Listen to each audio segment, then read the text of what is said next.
I feel like there has definitely been a trend going around. That's nothing new. It's something that's been around, honestly, probably since the birth of the company. I mean, my God, you look at the history of Disney and you see like the animation strike and any shaky times or controversy and stuff like that. It has always kind of been a thing, but I notice it's especially popular now to kind of hate on Disney.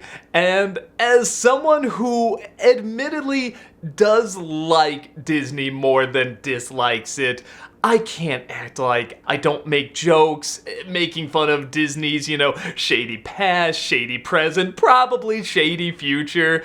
And the reason I feel like we do it is because we do have that love for Disney because we were brought up on these movies and these stories and these cartoon characters, but we also know the hilarious contrast between the image that Disney tries to create and what they actually are. And I mean, let's be honest, you don't get that big and you don't last this long without doing a lot of the typical business stuff that companies like this do, which is not always playing nice, not always being ethical, presenting an image that they are the kind grandmother who's gonna tell you stories and always has the right answer. But have you ever really gone into your grandmother's past, you know what I mean? You're gonna find some skeletons there and you're gonna find some stuff you're not gonna like. I just kind of wanted to give my thoughts on this recent uprise of Disney hate and my thoughts on it, and things I agree with, things I disagree on it, because I do adore Disney. I do really love the impact it's had on me. I do, in many respects, appreciate it as a company, as a business. I feel like Walt Disney in some sort of parallel universe could have used this creativity and this intelligence to, like, take over the world or be a dictator or something. I don't know, maybe he almost did with Epcot. If you look up the original Epcot, and what he wanted to do with that. I mean, he might have died at just the right time, you know what I mean? But at the same time, I just love that he put all of that into storytelling and characters and these characters that live forever. But the first thing I really want to talk about here is why now has this really become big? Because again, it's always been a thing. You look at the history of Disney. I grew up in the 80s and 90s. I've seen Disney rise and fall so many times. It does represent everything we associate with being younger and fairy tales, but also everything we associate with being older, business, contracts, and stuff like that. One of the reasons people are really sort of backing off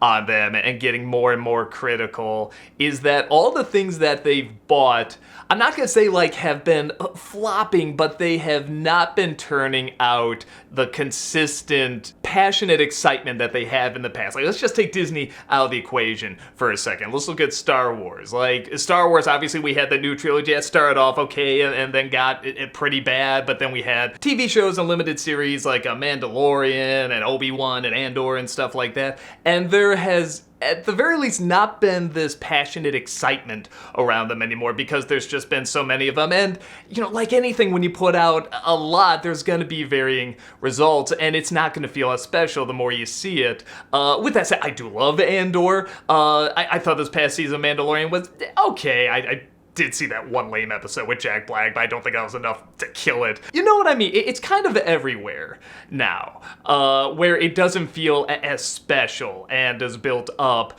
And then you have Marvel. Marvel, like I've said, has definitely been hitting some real bumps, but it's also another one where I can't just throw it in the bad category, because at the very least there is that experimentation there, and that's really something I want more from Disney, just Hollywood in general. Even if you're gonna work off of something that's already an existing IP, add something different to it and make us excited for it, kind of thing. But it's coming after Endgame, which is literally called Endgame. How can you not sort of, you let a breath out and be like, okay, we're good. Let's move on to the next thing, kind of stuff. And they haven't moved on enough. And it's tricky because you want to find something that's reminiscent of what you remember and you like, but also bring something new to it. So that's already a couple things that they bought that are starting to really lose steam. And now you have Disney proper. And Disney proper, I'm not going to look too much at the financial end, because I hear that's in trouble too, but I'm really more of like a movie critic. I like the storytelling elements and the character elements and stuff like that, and people are really starting to lose steam on this because I think they're just relying too much on what's familiar and what's already been done. It is so great to see people now like passionately hate the Disney live action remakes, and that's one of the reasons I'm like, we can hate Disney now? We can hate this kind of thing, because just I have never liked them. I don't like any of them. Some of them are close. I thought Pete's Dragon was pretty close to being good, and Cruella was pretty close, but they're still, when you look at them as a whole, they still don't work, in my opinion, but they do have good things in them, so I will give that. Some of them do have some impressive things and come close to being good, but for years, I had to, defend myself on why the remake of Beauty and the Beast is a piece of shit, why Jungle Book is a piece of shit, why all these films are just so horribly put together and they miss the idea of what the original movies are about. And finally, people are kind of waking up and they're like, yeah, these are kind of lame, aren't they? So that's really great to see. But then on top of that, when they're announcing the newer films that are coming up, it's so many sequels and remakes and stuff that we've already seen. And I'd be lying if I said a part of me didn't get that, because again, it sounds like financially they're kind of in trouble right now. So they're trying to rely on stuff that's worked in the past. And I get it. You want that safety net. You want something that's guaranteed to bring in somebody. But every time you do that and you rely too much on that, you're gonna lose the passion and excitement of people. With that said, there's 1 or 2 sequels coming out I'm kind of excited for. I really wanted to see a sequel to Inside Out. I think there's so many things you can do with that, but they're also making like a Toy Story 5. I didn't even like 4. And I feel like with Inside Out, what they're missing is you could have started a new Toy Story with that. And it's weird because I'm saying, yeah, make a sequel to something, but only make to the ones where it really feels like there should be more. Everybody, even people that like Toy Story 4, said it should have stopped at 3. So I think the idea of expanding on a story or a setup of characters that deserves to be explored more, like people want to see more, give people that. Don't give them stuff that clearly already ended. They also had spin-offs like Lightyear, which was just a whole bunch of nothing, and people, I think, didn't go see it, not because it looked awful, but because it didn't look exciting. It didn't look new. And the sad thing is, you can tell they're trying to put a new spin on it, but it wasn't new enough, exciting enough, or reminiscent of the original. When you look at the list of movies that are coming out, there's not a whole ton of new material, but here's the thing. With the few new things that are on there, we're not going to be talking about that because we don't know what that is yet. And that's what I think is missing from Disney. I did not really get into that Elemental trailer. I will wait. Hopefully it's good. I like Pixar, but I don't think people are looking at that and getting excited. But when I saw that title and when I heard the idea, I kind of said, well, that could be interesting. That could be kind of cool. And I miss that. I miss looking at just the title of something and saying, what's that about? Because now that's kind of the odd one out. That's the rarity. Something I hear people say often is Disney is trying too hard to push something that's too PC or has too much of an agenda to it over the storytelling. Here's the thing. I love ripping into this stuff. I love looking at that terrible Kim Possible remake, thinking to myself, you know what, if She-Go and Dragon just had like a bunch of foot soldiers that were women and they maybe even dressed like She-Go, I wouldn't question that. I wouldn't think, oh, it'd be cool. But instead, henchmen, attack! Henchwomen, attack! Oh. It is just so cringy and uncomfortable, and that's always kind of the number one thing I point to when I say, okay, Disney's trying way too hard to be like the ethical center and like the, oh man, didn't we just blow your mind with that, with stuff that just already seems really old and dated. Whenever they change the race or gender of a character, I usually don't care as long as they're written well. Because on the one hand, what? Am I supposed to congratulate Disney for handing handing over their terrible writing that they've had in all these live action remakes to a different ethnicity. Am I supposed to applaud that? If anything, I give more credit when they do that with something that's brand new, start an idea from scratch, like Encanto or Coco or Soul or something like that. If it goes against the point of the story, I don't like it. Like if you were to take Huck Finn and switch the race of Huck and Jim, that's not gonna make any sense. But with that said, what? Can I not like Tiana? Can I not like Nick Fury? Can I not like Kingpin? Can I not like Django because they're different skin colors than they were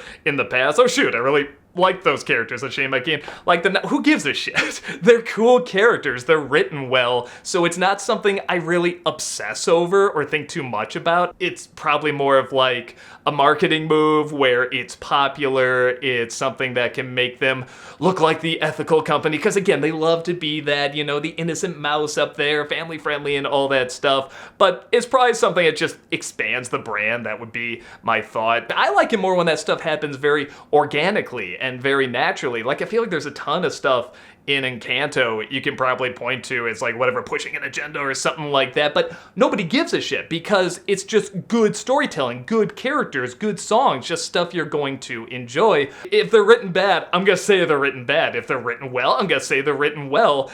My guess is Little Mermaid is not gonna be written well, but I always am hoping it will be. All these Disney live action remakes, I always hope are gonna be good, but you know, I've been tricked so many times, I just don't fall for it anymore. But I always want them to. I'm always hoping they will. The original Little Mermaid story is really, really good, and it's so brilliant because it's a story that you can look at kind of like Romeo and Juliet and be like, well, okay, was this meant to be a real romance? Like, yes, it's about true love, or is it more a cautionary tale about puppy love and just giving your heart to someone and you really shouldn't, and then like smartening up and doing the ethical thing at the end? You know, I mean, if you know the original story is dark, man. Like she gives up her life to save the prince in that story, so like she doesn't have to kill him. At least that's the version I read a long time ago. I mean, maybe there's different versions out there, but most of the versions she dies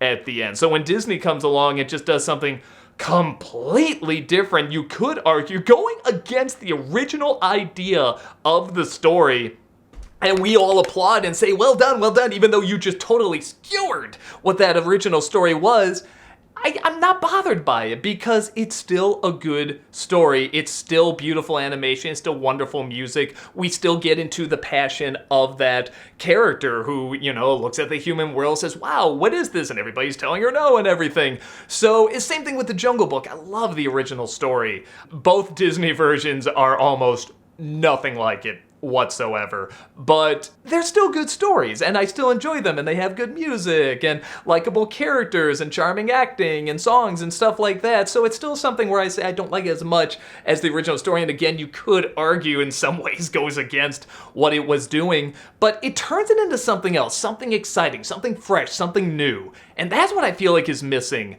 from Disney. There is that excitement that is just being sucked out, drained out from doing the same thing over and over. And what I'd like to see is them experiment more on the stuff that is not a remake or has original characters in, and they still kind of are. That's why I'm not someone that just says, oh, Disney's dead, it's never coming back. I'm not like that for two reasons. One, if you look at the history of Disney, they have gone through so many ups and downs, and so many times people have said, that's it, they're finished, they're not coming back, and they found a way.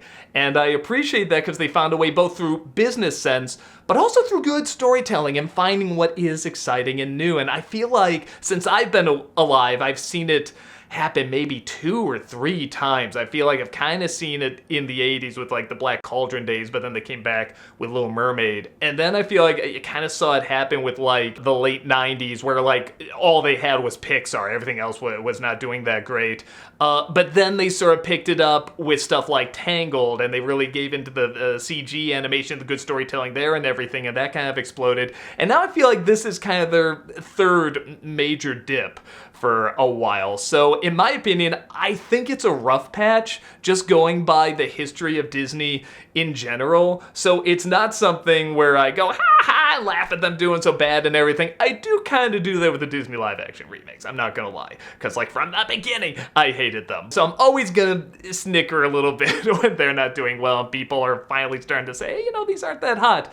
But the other reason is there are still those nuggets of something new and inspiring in there. Like I said, I do think of Encanto or Luca. I loved Luca. I was half and half on Turning Red, but man, that last third is so spectacular. Soul is so good, you know, and this is a mix of both Pixar and Disney trying all this. So I feel like there is stuff there that can come back and really excite people again. I don't think it's doing a Lion King prequel, another Toy Story, another Frozen. You can do a few sequels. Again, you want to hold on to a little bit of what you think is going to further a story and makes business sense. This will bring some people in, but when you're relying too much on it, you do get that fatigue and you don't associate Disney with being anything exciting and new. You got stuff like Top Gun or even like Way of Water and stuff like that. You know me, I'm not a fan of Way of Water, but I know why it's popular. It's an event. It's a spectacle. You have to go see it on the big screen. And I think that's what Disney really needs again. They need an experience. You don't want passe and tired, you want exciting and new. You need to really keep pushing the boundaries of what you can do. Stop relying on what we have seen and start focusing on what we haven't and bring that to us. That is what I would like to see. So with that said, I'd love to know your thoughts on this. Do you agree that, you know, Disney's just in a rough spot and they'll probably get their footing back and find out, you know, what really works and stuff like that? Or do you think, no, they lost us, there's no goodwill left and they're just gonna keep giving us the same, and by the time these mistakes have been made, they're not gonna be able to recover from them? Or do you think somewhere in between, just like, yeah, no, I really don't like the direction it's been going in, but I think maybe there's a little bit of hope, I'm praying there's some hope? Or maybe you totally disagree with all this, maybe you think Disney is doing fantastic and they're on their A game. I have not seen that said much, but I would like to see that again. I would definitely like to see them really, really bounce back. That's what I'm looking for. I'd love to know your thoughts, and I'll just see you next time. Take care.